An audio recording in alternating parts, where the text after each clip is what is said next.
ашып кетсе 40 мүнөт жаады, ошол 40 мүнөттөн мына могу жерге кокту менен катуу келди.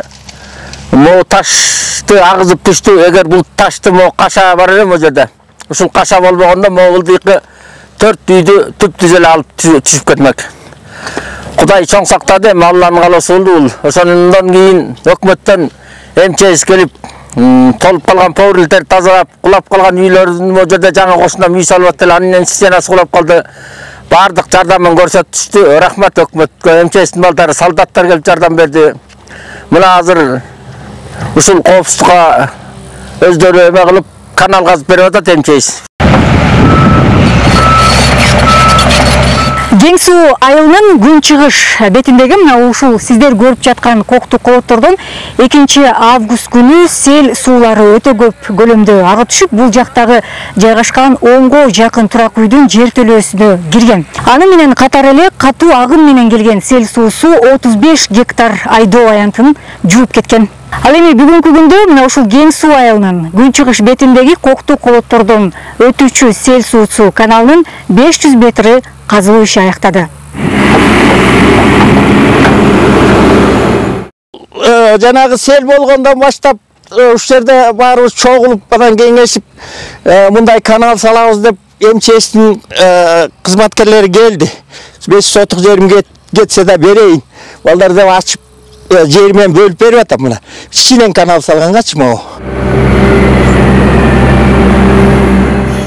На 2 августта жүргөн селдин кесепетинен буга чейин проектировщик МЧСтин тарабынан келинген технадзор келип ушул сел агып өтүүчү каналдарды аныктап 5 айыл боюнча, кең суу айылы боюнча 5 сел агып өтүүчү каналды аныктап берген. Мына бүгүнкү күндө 2 объект болуп бул канал жүрүп казылып жатат.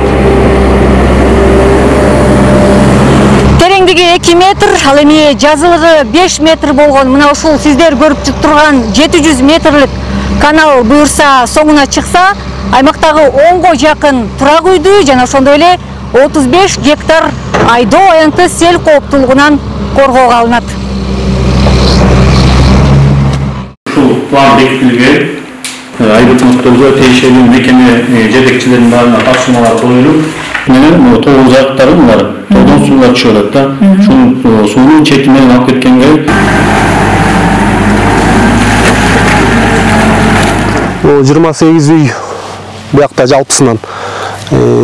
Ушул үйлөрдөн погреб подвалдарынан суу чыгып, 1,5 метр казганда эле эл тургундарга оңайсыздык жаратып жаткан. Ошо Кыргыз Республикасынын өзгөчө кырдаалдар министрлиги тарабынан бир дана экскаватор бөлүнүп берилип, кургатуучу канал казылып жатат учурда. Бул кургатуучу каналдын узундугу жалпы 770 метр казылат экен. Азыркы учурда 150 метрдей казылып бүттү. Бул иш аягына чыгып, буяктагы тургундарга жакшы шарттар түзүлөт, Кудай буйрса.